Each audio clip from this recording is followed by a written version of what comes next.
Something I've been thinking about just with this engagement and the looming date of getting married coming up is how my fiance and I are kind of intimate now, and what that feels like, and that I'm kind of struggling with that and having desire or any sense of libido, which can be really frustrating and kind of scares me, knowing that all of a sudden there's going to be barriers taken away of this isn't okay when you're dating, but all of a sudden it's okay when I'm married. Right. And I'm feeling when we are together or becoming intimate with each other, I sometimes feel objectified, but not by him, if that makes sense. I feel that he, in touching me, it turns on something where I tell myself I'm being an object, though he's done nothing but treat me respectfully and tender and really communicating and constantly complimenting me and my body and how he feels about me, and I definitely feel desired and desirable to him.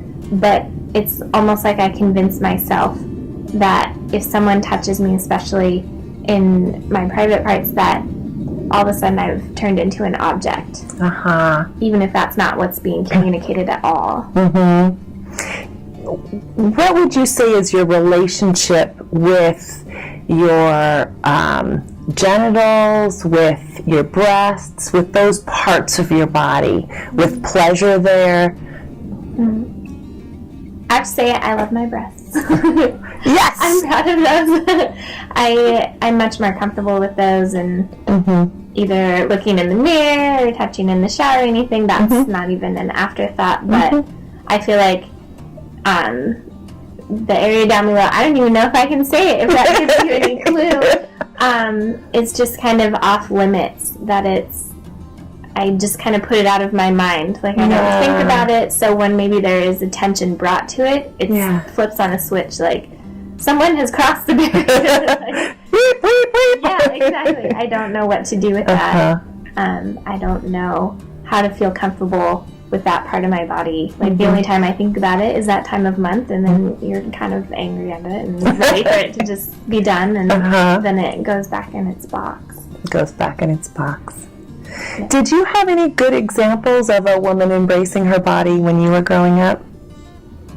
Or feeling comfortable with her sexuality, or talking with you about that? It was never brought up at home, really. Okay. I don't think I had an official sex talk, but it was just kind of the standard was set. Don't engage in these things. Don't be in your bedroom alone with your boyfriend. I don't want you spending the night there, etc. So the standard was set that you shouldn't be engaging in certain activities. But other than that, I really didn't see a model of my mom embracing sexuality or talking about it. I rarely ever saw my mom and dad interact physically. Yeah, okay. They've kissed maybe 3 times that I've seen them, and that was on New Year's Eve when it's expected.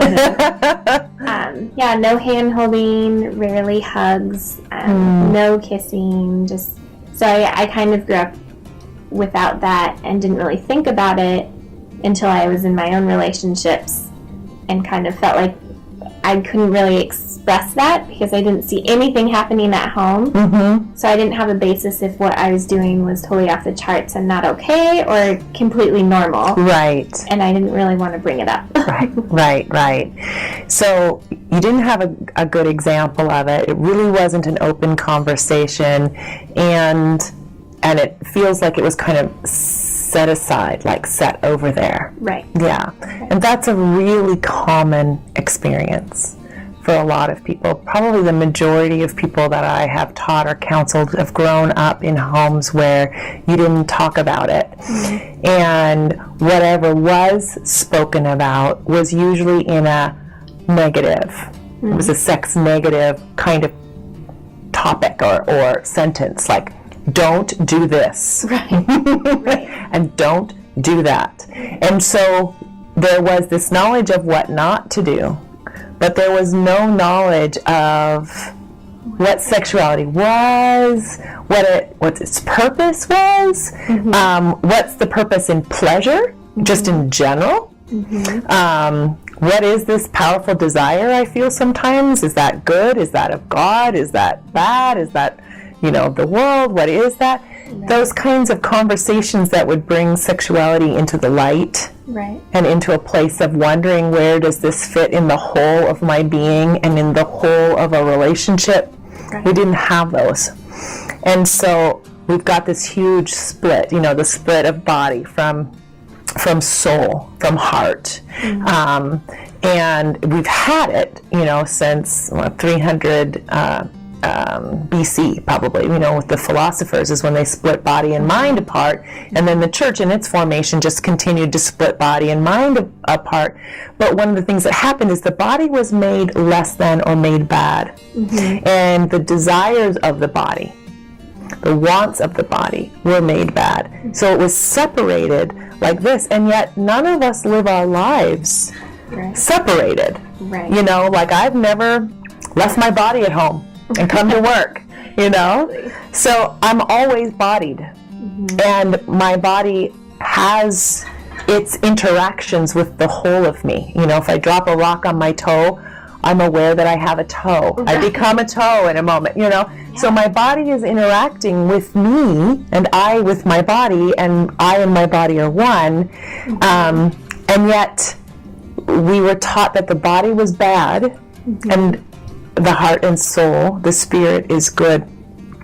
One of the ways that affected women in particular, and maybe part of what you're feeling or struggling with, is that women in that split, we got this mythology like the Madonna whore thing, that a woman is either pure, the Madonna, virginal, asexual, without sexual desire, or she's a whore, in the shadows, dark, an object to be used or to use. Neither one of those are places that give us any picture of how to be in relationship to my body, to pleasure, to the whole of me, and to a beloved other in any way that I know how to celebrate. So a lot of times that kind of gets woven into our cells because it's so permeated in culture. And you were born into a family who also probably had lots of stories of silence around sexuality, and anything about sexuality was put in the shadows. So that's kind of what we've been marinated in.